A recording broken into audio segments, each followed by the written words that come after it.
I was sitting in class when the substitute teacher stuck her hand out and said, "Spit out your chewing gum." I laughed nervously but put it in her hand anyway. Suddenly, she collapsed to the floor. Her whole body started shaking like she was having a seizure. Multiple people called 911 at once, all yelling over each other. "Get the nurse! Get help! Somebody do something!" I just sat there frozen, pinching myself to see if I was in a fever dream. The nurse burst in with an EpiPen. Her throat's closing up. She jabbed it into Mrs. Pierce's thigh. Kids started backing away from my desk, and Ella grabbed my arm hard. "What did you do?" "Nothing! I just spit out my gum!" Someone behind me whispered, "Murderer." The paramedics arrived and immediately put on double gloves before approaching me. One paramedic kept asking if she'd been stung by something or if anyone saw her take medication. They checked her arms and neck for bug bites. I kept saying she just asked about my gum, but he looked at me like I was wasting his time with irrelevant information. They wheeled her out, and her body was still twitching. Nobody else touched anything this student touched. "We need to isolate the source." One paramedic got in my face. "Have you been feeling sick? Any rashes?" "No, I feel fine, why?" They took my temperature anyway and checked my throat. Everyone watched like I was some kind of alien. The principal rushed in, and his eyes locked on me immediately. "Get all the other students out now." He nodded to the security guard. "Watch the door." "Sir, I don't understand what's happening. She just asked me to spit out. We need to contact your parents immediately." The vice principal leaned in and pointed at me, whispering, "Is this the one who vandalized?" They started photographing me from multiple angles. I tried to cover my face, but they told me to put my hands down. They took fingerprints from my desk with actual crime scene equipment. "Where did you get this gum?" the principal demanded. 7-Eleven? Is this even regulation gum? What does that even mean?" They ignored me and sent someone to check my other classes for more gum. The lunch ladies were brought in. "What did this student eat today?" "They sat alone at lunch," one said, like that was criminal. "Didn't wash hands before eating." "I used hand sanitizer." They pulled up my entire lunch purchase history on a laptop. "Has this student ever brought outside food?" My hands started shaking. "The superintendent's on his way," someone announced. "Pull up the student's disciplinary file." 3 tardies this semester," the secretary read. "Failed to turn in health forms." "Those were excused. My mom—" The school resource officer cut me off. "Your parents better have good insurance. This is assault with a deadly weapon." "What weapon?" "It was Trident watermelon gum. We'll need a full toxicology report." He was actually writing this down like I was a criminal. Someone mentioned Miranda rights. I felt like I was going to throw up. Through the office window, I could see parents gathering in the parking lot. Someone was passing around a clipboard, a petition. I sat in that office for 2 hours, while Mrs. Pierce's heart rate stabilized. Nobody would tell me anything. Every time I asked what was happening, they'd exchange looks and say, "Just wait." The principal kept asking what I'd eaten for lunch. It seemed like such a weird question when our substitute just almost died, but I told him. PB&J, apple, cookies. He wrote it all down and made a phone call to someone. 2 hours later, a woman burst through the door. It was Mrs. Pierce's daughter. The principal tried to explain what happened, but she cut him off. "You committed murder of a school employee." "What?" "I didn't. My mother has a severe peanut allergy." Her voice shook with rage. "It's in her file in red ink." My stomach dropped through the floor. She could have died. One particle can trigger anaphylaxis. The pieces clicked horribly into place. My peanut butter and jelly lunch. The gum after. I was suspended immediately. "Effective right now," the principal said, not meeting my eyes. Security escorted me out past the mob of parents. I figured that was it, but I was wrong. A week later, the college rejection letters started piling in. Every teacher who promised to write my recommendation letters mysteriously pulled out at the last minute. Then my mom's car tires were slashed. All 4. The final straw came when I got a call from my part-time job. Fired. Just like that. Everything traced back to the Pierce family. They'd ruined my life over peanut butter. Time to show them what real destruction tasted like. I grabbed my notebook and started writing down every way I could hurt them back, my pen pressing so hard it tore through the paper on some words. First idea was to slash their tires like they did to my mom's car. But that was too simple, too quick. Then I wrote about spreading rumors at their church, posting flyers around town with their lawsuit history, maybe even calling their insurance company with an anonymous tip about fraud. My hand cramped from writing, but I kept going, filling page after page with plans that got darker as the night went on. I thought about sugar in their gas tank, dead fish in their mailbox, signing them up for every spam list on the internet. Around 3 in the morning, I had 20 pages of ideas, but none of them felt big enough to match what they'd done to me. The next morning, I couldn't sleep anymore, so I got in my car and drove past their house just to see it. Mrs. Pierce lived in one of those perfect suburban houses with the white fence and the garden gnomes, and her daughter's silver Honda was parked in the driveway with that stupid bumper sticker about her kid being an honor student at the elementary school. I slowed down enough to see their recycling bin was full of wine bottles, and their lawn was starting to go brown in patches. The curtains were still closed even though it was past 9, and I noticed they had one of those security company signs in their yard, probably new since the incident. I drove around the block 3 times, memorizing every detail, where the streetlights were, which houses had dogs, whether there were any cameras visible. Then I headed to the library because I needed to be smart about this, couldn't use my own computer or internet for what I was planning. The library had those old computers in the back that nobody ever used, perfect for creating fake Facebook and Twitter accounts without leaving a trail back to me. I made 5 different profiles using random photos from stock image sites, gave them basic backstories about living in town for years, started following local business pages and community groups to make them look real. Each account had a different personality, but they all had one thing in common. They were going to start asking questions about the Pierce family. My first posts were careful, nothing too obvious, just innocent questions in the town Facebook group about whether anyone else had noticed how the Pierce family always seemed to get their way with the school board. Within an hour, 3 people had commented with their own stories about Mrs. Pierce throwing fits at PTA meetings when the bake sale couldn't accommodate her allergies, demanding special treatment at every school event, making other parents feel bad for bringing normal snacks to class parties. One mom said Mrs. Pierce had threatened to sue when her kids' birthday cupcakes were brought to the school, even though her daughter wasn't even in that class. I screenshotted everything and kept digging, using the library's access to public records databases that most people didn't know existed. That's when I found the gold mine. 3 separate lawsuits filed by Mrs. Pierce against local businesses in the past 5 years, all claiming negligent allergen exposure, all settled out of court for undisclosed amounts. There was the ice cream shop that had to pay out when she claimed cross-contamination, the bakery that settled after she said they didn't properly label their items, and even a lawsuit against the movie theater for serving Peanut M and Ms. The pattern was so obvious once you looked for it, they'd find a business, claim exposure, threaten to go public, then settle quietly.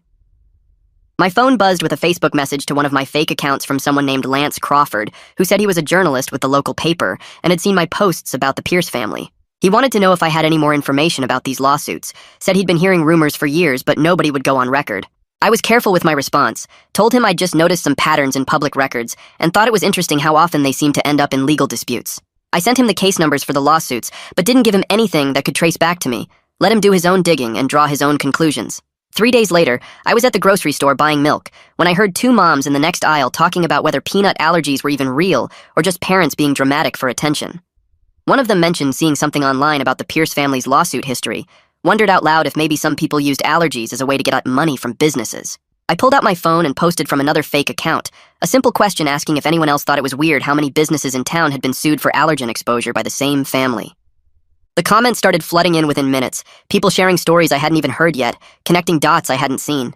My mom walked into my room that night and saw me hunched over my laptop, asked what I was working on so intensely. The lie came out smooth and easy, told her I was researching community colleges since all my first choices had rejected me, looking at programs that might still accept late applications. She rubbed my shoulder and said she was proud of me for not giving up, that the Pierce family couldn't keep me down forever, and I felt sick about lying, but also weirdly proud of how good I'd gotten at it. My phone lit up with a text from Ella, saying she'd been thinking about what happened and something didn't feel right about the whole thing. She wanted to meet at the coffee shop tomorrow to talk, said she had some things she wanted to tell me about what she'd heard after I was suspended. Part of me thought it might be a trap, maybe the Pierce family sending her to get information about what I was doing, but another part hoped maybe she was starting to see the truth. I texted back that I'd meet her at 2 o'clock, already planning my escape routes in case things went bad. The next day, I got to the coffee shop early and sat where I could see both exits, watched Ella walk in looking nervous and guilty. She sat down across from me and immediately started apologizing for grabbing my arm that day, said she'd been caught up in the panic and didn't think straight. She told me she'd been noticing things since then, how the Pierce family seemed to have a lot of power in town, how Mrs. Pierce's daughter had bragged about getting me fired from my job, how the whole thing felt planned, somehow. I pulled out my phone to show her the fake accounts I'd been using, but then stopped myself because trusting anyone felt dangerous now. She leaned closer and whispered that Lance Crawford from the local paper had been asking questions around school about the Pierce family. My heart started racing because that meant my posts were actually working. 2 days later, I was scrolling through Facebook when I saw it. Lance's article with the headline asking why one family had filed so many allergen lawsuits against local businesses. The comment section went crazy within minutes, with people sharing stories about Mrs. Pierce screaming at the bakery owner last year and her daughter threatening to sue the ice cream shop. I screenshot everything and saved it to multiple folders just in case. My mom came home that night looking tired and asked if I'd seen the article about the Pierce family online. I shrugged and said maybe I'd seen something, but tried to act like I didn't care even though my hands were shaking under the table. The next morning, Mrs. Pierce's daughter posted this long video on Facebook with tears running down her face, talking about how her family was attacked online for no reason. She wore this white shirt that made her look innocent and kept wiping her eyes with tissues while saying they were just trying to protect her mom's health. People in the comments started defending her and calling whoever started the rumors a monster. Some lady named Karen wrote that she hoped they found who was behind the hate campaign and pressed charges. I felt sick watching everyone buy her act when she'd literally destroyed my whole future over an accident. That night, I stayed up until 3 making a new email account and sent Lance all my college rejection letters with the dates circled in red. I included screenshots of my termination email from work and made sure to highlight how everything happened right after the gum incident. I didn't sign it or give any hints about who I was, but I knew he'd connect the dots. 3 days later, Lance published another article mentioning the strange timing of a local student losing college opportunities right after the substitute teacher incident. He was careful not to accuse anyone directly, but he included a timeline that made it pretty obvious what had happened. The Pierce family's supporters started fighting with people who thought something fishy was going on, and the whole town Facebook page turned into a war zone. I was eating breakfast when the phone rang and my mom answered, looking confused. She covered the phone and mouthed that it was the principal, then her face went white as she listened. After she hung up, she sat down across from me and said the principal had warned her about inflammatory online activity that could result in legal action against our family. She asked if I knew anything about it, and I said no, while my stomach twisted into knots. The principal couldn't prove anything, but the threat was clear: back off, or they'd come after us even harder. That afternoon, I texted Ella, asking if she'd heard any news from the school, since I wasn't allowed back. She replied that her friend who worked in the office said Mrs. Pierce was scheduled to start substitute teaching again next week. The thought of her walking those halls teaching other kids while I was banned made my blood boil, so hot I thought my head would explode. I spent the rest of the day pacing my room and punching my pillow because the rage had to go somewhere or I'd lose my mind. Around midnight, I grabbed my dad's old hoodie and drove to the school with a can of spray paint I'd bought weeks ago for an art project. The parking lot was empty and dark with just one security light flickering near the main entrance. My hands shook as I sprayed "Allergic to Accountability" in huge red letters on the wall where everyone would see it when they arrived. It was stupid and reckless, but seeing those words on that wall felt better than anything had felt in weeks. I drove home with my heart pounding and threw the spray paint can in a dumpster behind the grocery store. The next morning, my phone blew up with texts from people sending me screenshots of the vandalism all over Facebook. The security footage showed a figure in a dark hoodie, but you couldn't see the face or license plate clearly. The principal called an emergency assembly about vandalism and consequences, according to Ella, who texted me updates throughout the day. She said he looked directly at her when he talked about how anyone with information should come forward immediately. Parents started posting about how the school wasn't safe anymore and demanding better security cameras. Some people thought it was funny and true, while others called it criminal property damage that proved someone was out of control. I stayed off social media that whole day and helped my mom clean the house to keep my mind busy. That evening, I got an email from someone named Nadine Vasquez saying she was a lawyer who'd read Lance's articles. She said she believed I might have a case for defamation and intentional infliction of emotional distress against the Pierce family. She offered to represent me pro bono because she'd dealt with them before in another case and knew their tactics. I Googled her and found she was legit with good reviews and an office downtown. We set up a meeting for the next day at a coffee shop on the other side of town where nobody would recognize us. She showed up wearing a business suit and shook my hand firmly before pulling out a legal pad. I told her everything from the beginning: the gum incident, the suspension, the college rejections, my mom's tires, losing my job, all of it. She took notes the whole time and asked specific questions about dates and documentation. When I finished, she looked me straight in the eye and said we had a strong case, but warned that going legal meant everything would become public. She paused and added that any revenge activities I might have engaged in could complicate things if they came to light. I nodded and tried to keep my face neutral, even though my mind was racing about the spray paint. We agreed to move forward, and she said she'd start preparing the paperwork immediately. 2 days later, I was home alone when I heard a car pull into our driveway. I looked out the window and saw Mrs. Pierce's daughter getting out of her BMW and marching toward our front door. I grabbed my phone and started recording before she even knocked. She pounded on the door, yelling that she knew I was home and we needed to talk right now. I opened the door but stayed behind the screen while keeping my phone recording in my pocket. She pointed her finger at me and said I needed to stop the harassment campaign immediately, or things would get much worse for me and my family. Her face was red, and she kept stepping closer to the door like she might try to come inside. I asked her to leave, but she kept going, saying her mom almost died because of me, and I was lucky they hadn't pressed criminal charges yet. She said they had connections everywhere in town and could make sure I never got into any college or got another job. I kept my voice calm and asked her again to get off our property, while she ranted about how I was ruining their reputation with lies. Finally, she stormed back to her car, yelling that this wasn't over, and I'd regret messing with her family. My hands were shaking as I uploaded the video to Facebook that same night. I didn't blur her face or edit anything out. The whole recording showed her pointing at me through the screen door and threatening my family. Within an hour, it had 50 shares and hundreds of comments. People were shocked that a grown woman would go after a teenager like that. Some parents recognized her from the school events and started sharing their own bad experiences with her. The video spread through local Facebook groups, and someone even posted it on the town's Reddit page. By morning, it had thousands of views, and the comments were brutal. People called her a bully and said she should be ashamed of herself for threatening a kid. The principal called my house at 7 a.m., demanding I take it down immediately. I told him no, and hung up. 2 days later, a process server knocked on our door with legal papers.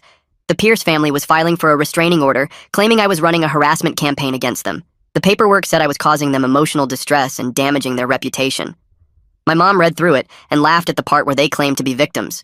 We had to appear in court the following week. Nadine met us at the courthouse wearing a sharp black suit and carrying a thick folder of evidence. She'd organized everything perfectly with tabs and labels. The timeline of my college rejections matched exactly with when the Pierce family started their campaign. She had screenshots of the job termination email that came right after the incident. She even had the police report from when my mom's tires were slashed, though they couldn't prove who did it. The judge was an older woman with gray hair who looked tired before we even started. The Pierce family's lawyer went first and painted me as a dangerous student who'd poisoned a teacher and was now stalking the family online. He showed printed screenshots of the fake social media accounts I'd made and tried to connect them to me. Nadine objected and pointed out they had no proof those accounts were mine. When it was our turn, Nadine laid out everything chronologically. She showed how the college rejection started immediately after the suspension. She had emails from my former boss saying he'd been pressured to fire me. She presented the threatening video I'd recorded of the daughter at our house. The judge watched it twice and frowned at the Pierce family's lawyer. After 2 hours of arguments, the judge granted a mutual restraining order, meaning neither side could contact the other. She said both families needed to move on and warned that any violations would result in criminal charges. Outside the courthouse, Nadine told me this was actually good for us because it protected me from further retaliation. That afternoon, Lance called me with huge news. He'd been digging through school records using a Freedom of Information request and found something incredible. The substitute teacher database showed Mrs. Pierce's allergy information was updated 3 days after the incident. The original file from when she first registered as a substitute had no allergy warnings at all. The famous red ink warning wasn't there until after she'd already collapsed in my classroom. Lance had copies of both versions with timestamps proving the change. He was writing an article about it for tomorrow's paper. Nadine practically ran to her car when I told her. She spent the rest of the day preparing our lawsuit against the Pierce family and the school district. The complaint was 40 pages long and alleged negligence on the school's part for not having proper allergy protocols. It accused the Pierce family of defamation and intentional interference with my economic opportunities. She filed it electronically that evening and hand-delivered copies the next morning. The school board called an emergency meeting for that Thursday night. The auditorium was packed with angry parents on both sides. Some supported the Pierce family and said the school needed better safety measures. Others thought the whole thing was blown out of proportion and the school had overreacted. One dad stood up and said if peanut residue was really that dangerous, then the school should ban all peanut products immediately. Another parent pointed out that would punish hundreds of kids for one incident. The arguing got so loud the board president had to call for order 3 times. They voted to table the discussion until their lawyers could review our lawsuit. Meanwhile, things were shifting in town. The daughter's best friend posted on Instagram that she couldn't support someone who would destroy a teenager's future over an accident. She said she'd seen the daughter's vindictive side before, but this was too much. Other people started distancing themselves too. The daughter's book club disbanded when half the members stopped showing up. Her yoga instructor asked her to find a different studio. Even the grocery store clerk, who'd always been friendly, started avoiding eye contact. Then something amazing happened. I got a voicemail from the admissions office at State University saying they were reconsidering my application. They'd received new information about my suspension and wanted to schedule a phone interview. It wasn't a guarantee, but it was the first good news I'd had in weeks. My mom cried when I played the message for her. The next day, the Pierce family's lawyer called Nadine with a settlement offer. They would pay for my entire college education if I dropped the lawsuit and signed an NDA preventing me from ever discussing the incident publicly. Nadine said it was a decent offer financially, but warned that taking it meant they'd never admit wrongdoing. She said I should think about whether the money was worth letting them escape accountability. I spent hours going back and forth about what to do. That same week, my mom's boss called her into his office. He apologized for cutting her hours after the incident and admitted he'd been influenced by the gossip around town. He offered her extra shifts to make up for the lost income and gave her a small raise. He said he'd been wrong to take sides without knowing the full story. Mom accepted his apology, but I could tell she didn't fully trust him anymore. The whole town was choosing sides now, and relationships that had lasted years were falling apart over this mess. 3 days later, my phone rang at 6 in the morning with Nadine's number showing up. She told me to check the news immediately because something happened at the Pierce house overnight. I pulled up the local news site and there it was, a photo of their front porch with a plastic bag sitting by the door. The article said someone left peanuts with a note that said Karma has allergies too, and the family was treating it as a threat. The cops were already at my house by 7 asking where I was last night. I showed them my work schedule and the security footage from my job that proved I was there until midnight. They still acted like I was guilty and said the Pierce family wanted to press charges for harassment. Nadine showed up while they were still questioning me and told them to leave unless they had actual evidence. The whole thing made me look worse even though I had nothing to do with it. 2 weeks later, Ella got called in for her deposition about the original incident. Nadine let me sit in the room while she testified, and I couldn't believe what I was hearing. Ella admitted she grabbed my arm that day because everyone else was freaking out, and she got caught up in the panic. She said looking back, she realized I was just as confused as everyone else, and she felt bad for immediately blaming me. Her testimony was recorded, and Nadine said it would help our case since Ella was one of the first people to accuse me. The school board met again the following week and finally did something useful. They announced new rules for substitute teachers that required them to submit verified medical documentation about any allergies before they could start working. The principal sent out an email saying this would prevent future incidents, and I wanted to scream that it was too late for me. It was a tiny victory, but at least they admitted their system was broken. Then, I heard through the grapevine that Mrs. M. Pierce was coming back to work, but not at the high school. They assigned her to the elementary school instead, which seemed insane to me. Parents started complaining immediately because little kids eat peanut butter all the time and can't be expected to wash their hands perfectly. The PTA had an emergency meeting where people argued about whether someone that allergic should be around kindergartners at all. My mom came home from the grocery store saying she overheard two moms saying Mrs. Pierce was putting herself in danger on purpose for attention. The anger I'd been carrying around was eating me alive, so I finally agreed to see a therapist. My mom found someone who took our insurance, and I went to my first appointment feeling stupid about the whole thing. The therapist listened to me rant for 20 minutes about how unfair everything was, and then asked me a simple question about what I wanted to happen next. I realized I'd been so focused on revenge fantasies that I wasn't thinking about my actual future. She helped me see that staying angry was keeping me stuck in that classroom where Mrs. Pierce collapsed. We made a plan to work through the trauma, but I still left feeling raw and exhausted. A month later came the worst part, my deposition with the Pierce family's lawyer. Nadine spent hours preparing me, going over every possible question they might ask. The lawyer was this older guy who kept trying to get me to admit I'd vandalized the school or made the online posts about them. I stuck to the truth, that I was angry, but didn't do those things, and he kept pushing and pushing. Nadine objected to half his questions, and we took 5 breaks because I was getting too upset. The whole thing took 6 hours, and by the end I felt like I'd been hit by a truck. Lance called me the next week saying his investigation was ready to publish. He'd found 3 other families who had similar experiences with the Pierces, using the allergy to get money or destroy people who crossed them. One family had their small business shut down after Mrs. Pierce claimed they didn't take her allergy seriously at a catered event. Another family's kid got expelled from private school after accidentally bringing trail mix near her. The pattern was clear, and Lance had all the documentation to prove it. The article came out on a Sunday, and by Monday morning it had been shared over 1,000 times. People were finally seeing what I'd been saying all along. The school district's lawyers contacted Nadine that same week with a settlement offer. They would clear my disciplinary record completely and write a letter to all the colleges explaining that my suspension was an overreaction to a medical emergency. They also offered a small cash settlement for the damage to my education. Nadine said it wasn't everything we wanted, but it would help fix my college applications. I wanted them to admit more fault, but she reminded me that getting my record cleared was the most important thing. We were still negotiating when the next disaster happened. Mrs. Pierce had another allergic reaction at the elementary school when a 5-year-old hugged her after lunch. The kid had eaten a peanut butter sandwich and hadn't washed his hands. This time, people weren't as sympathetic, because everyone was asking why she kept putting herself in these situations. The parents at the elementary school started a petition to have her transferred somewhere else. My old boss from my part-time job called that afternoon. He said he'd read Lance's article and realized he'd been pressured by the Pierce family's threats about lawsuits. He offered me my job back with all the back pay I'd missed. I needed the money for college, so I said yes, but I couldn't shake the feeling that he was just covering his own ass. The trust between us was completely gone, and going back to work. There felt like admitting defeat somehow. 3 weeks later, we were all sitting in a conference room at some law office downtown for the mediation. The room had this huge table, and everyone looked uncomfortable being there. Mrs. Pierce sat across from me with her daughter right next to her, and their lawyer on the other side. Nadine had warned me this would be tough, but I wasn't ready for what happened next. About an hour into going over all the documents and evidence, Mrs. Pierce just started crying. Not quiet tears either, but full-on sobbing while her daughter tried to shush her. "I never wanted any of this to happen," she kept saying between sobs. Her daughter grabbed her arm hard and told her to stop talking, but Mrs. Pierce kept going anyway. "This whole thing got out of control, and I'm so sorry." Her daughter's face turned red, and she whispered something harsh that made Mrs. Pierce stop talking completely. The mediator called for a break, and that's when I realized who was really running this whole revenge campaign against me. During the break, Nadine pulled me aside to show me something on her laptop. She'd been digging into court records from other states and found 3 different lawsuits filed by Mrs. Pierce's daughter in the past 5 years. Each one was for harassment or defamation against people who'd supposedly wronged her mother. The pattern was so obvious once you saw it all laid out. They'd move to a new town, find someone to target when something went wrong, get money through threats or lawsuits, then move again. One family in Ohio had their bakery almost shut down after Mrs. Pierce claimed they didn't take her allergy seriously. Another case in Michigan involved a teacher who got fired after accidentally bringing almonds to a staff meeting. Nadine had printed everything out, and when we went back into the mediation room, she slid the papers across the table. Their lawyer's face went white when he saw it all. The mediator spent the next 2 hours going through everything, and finally said what we all knew was coming.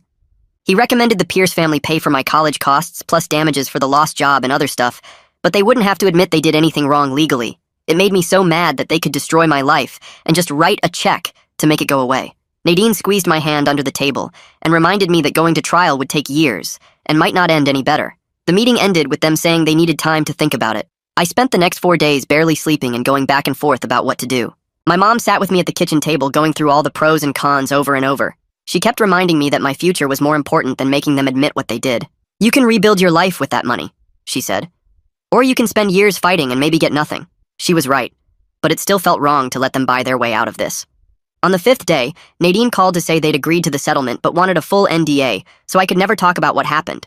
That was their final offer, and if we didn't take it, they'd fight us in court forever. I told Nadine, absolutely not. If I took their money, I at least wanted people to know the basic facts about what really happened. We went back and forth for another week with lawyers arguing about every little detail. Finally, their lawyer admitted that going to trial would be worse for them because all the evidence about their past lawsuits would become public record. They agreed to the settlement with no NDA on the basic facts, just couldn't share the settlement amount or their personal information.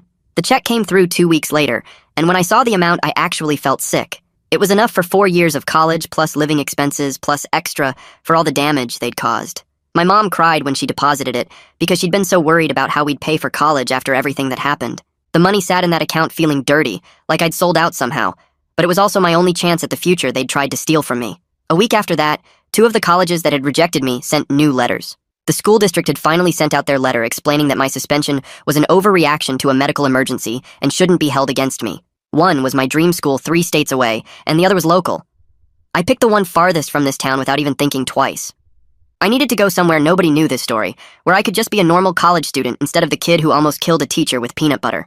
The same day I accepted the college offer, Mrs. Pierce's daughter posted another video online trying to play victim one last time. She talked about how her family was persecuted and forced to pay money they didn't have, but this time the comment section destroyed her. People had seen Lance's articles and knew about their history of lawsuits. Someone posted screenshots of the other families they'd targeted. Another person found records showing they weren't poor at all, but had plenty of money from all their previous settlements.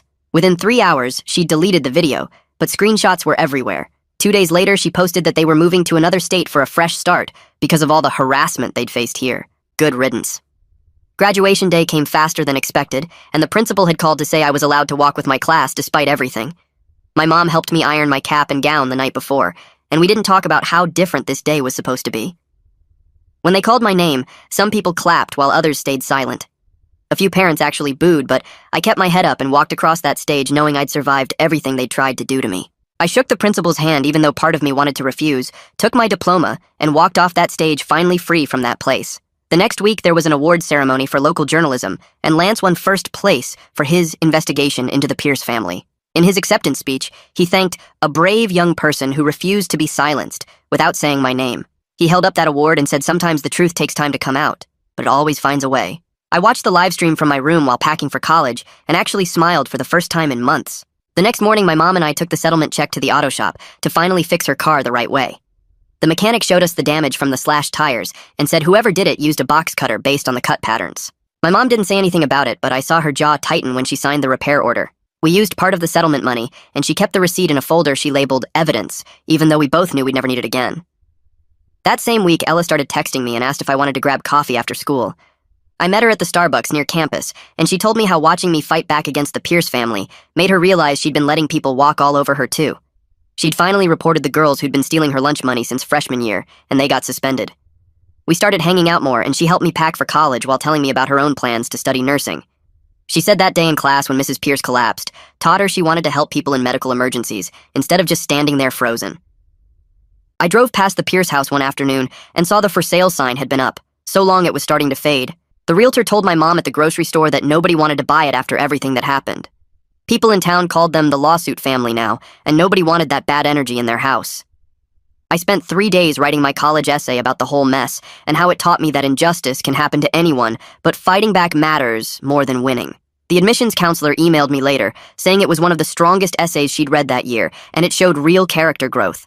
A letter came from Mrs. Pierce 2 weeks before graduation, and I could tell her lawyer wrote it because it used words like regrettable incident and unintended consequences. She said she was sorry for how things escalated, but never actually admitted they went too far. I kept the letter in my desk drawer as a reminder that some people will never really take responsibility. The school sent out an email about new mandatory allergy training for all staff and students starting next year.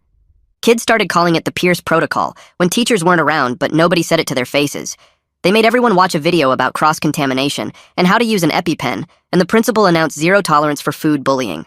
My last week in town, I had to drive past their house to get to the bank and saw a moving truck in the driveway. Workers were loading boxes and furniture, while Mrs. Pierce stood on the lawn directing them. I didn't feel happy or sad or angry, just empty where all that rage used to live. 3 months later, I was at freshman orientation, listening to the residence life coordinator talk about roommate agreements.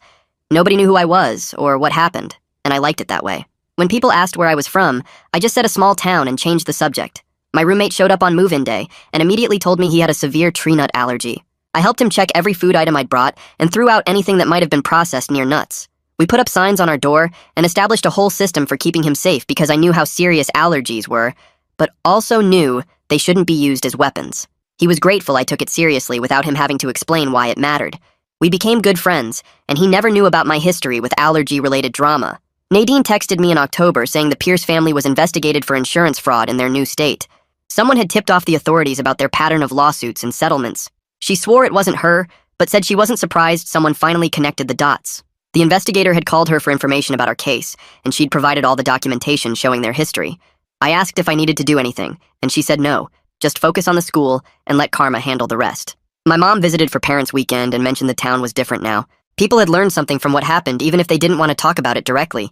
The school had better policies, and parents were more careful about not turning accidents into vendettas. She said the Pierce house finally sold to a young family who got it for way under asking price. The new owners didn't know the whole story, and my mom didn't tell them. That winter break, I ran into the principal at Target, and he stopped me near the electronics section.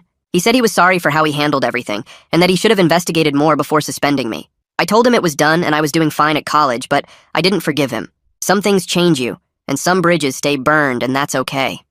My college friends eventually found out pieces of the story when someone Googled my name and found Lance's articles. They couldn't believe something so small turned into something so destructive, but they also said they were impressed I fought back and won. One of them said if that happened to her, she would have just given up. But I told her you don't know what you'll do until someone tries to destroy your whole future over nothing. Parents' Weekend came up in October, and my mom drove 6 hours to visit me at college. We walked around campus, and she kept looking at other families, and then told me the town was different since everything happened. Nobody really talked about it directly, but people had learned something from watching how fast things got out of control. The school changed their policies, and parents were more careful about not turning every little thing into a huge fight. She said the Pierce house finally sold to a young couple who got it cheap because nobody else wanted it. I showed her around the dorms and introduced her to my roommate, who she liked right away. We went to the dining hall, and she noticed how I checked every food label carefully now, and how I always washed my hands twice before eating anything. That night after she left, I sat at my desk filling out the paperwork to declare my major. I wrote pre-law on the form and thought about Nadine and how she fought for me when nobody else would. I wanted to be like her and help other people who got caught up in someone else's mess. The advisor asked why pre-law, and I told her I'd seen how the legal system could destroy someone or save them, and I wanted to be on the saving side. She signed my forms and said I'd need to keep my grades up for law school, which I already knew. I threw myself into studying and joined the debate team and mock trial club. My phone buzzed one night the next year with a message from Ella. She said Mrs. Pierce's daughter got arrested for harassment in their new town in Arizona. Someone there was ready for their tricks and had recorded everything from day one. The woman had tried the same thing with another family, but this time, the police weren't buying it. Ella sent me the news article, and I read it 3 times before I believed it was real. The pattern had continued, but finally someone stopped them. I didn't feel happy exactly, but more like the universe had finally balanced itself out. Second semester, I joined the legal aid clinic on campus that helps students with disciplinary problems.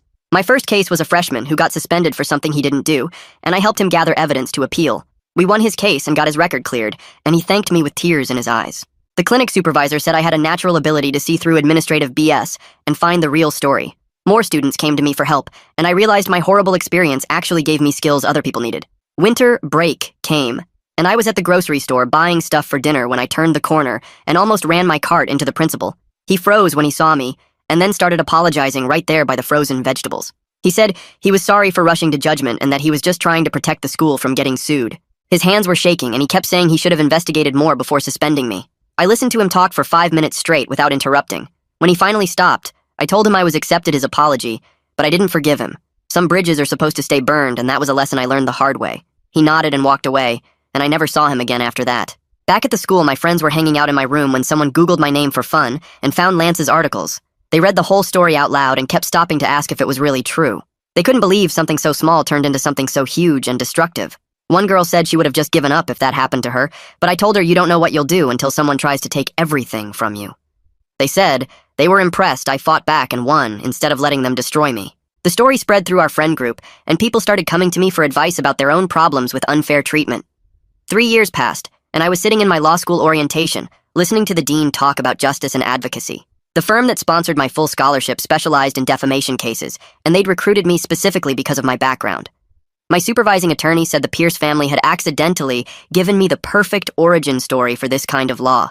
I was going to spend my career turning injustice into justice one case at a time and help people who got steamrolled by someone with more power. The girl sitting next to me asked why I chose defamation law, and I told her it chose me when I was 17, and someone tried to ruin my life over peanut butter. She laughed, thinking I was joking, but then saw my face and realized I was serious. That's when I knew I'd found my calling, and the Pierce family's attempt to destroy me had actually created exactly who I was supposed to become. Thanks for letting me question things right alongside you. It's been a ride just wondering together. Until next time, take care out there. Like the video, it helps more than you think.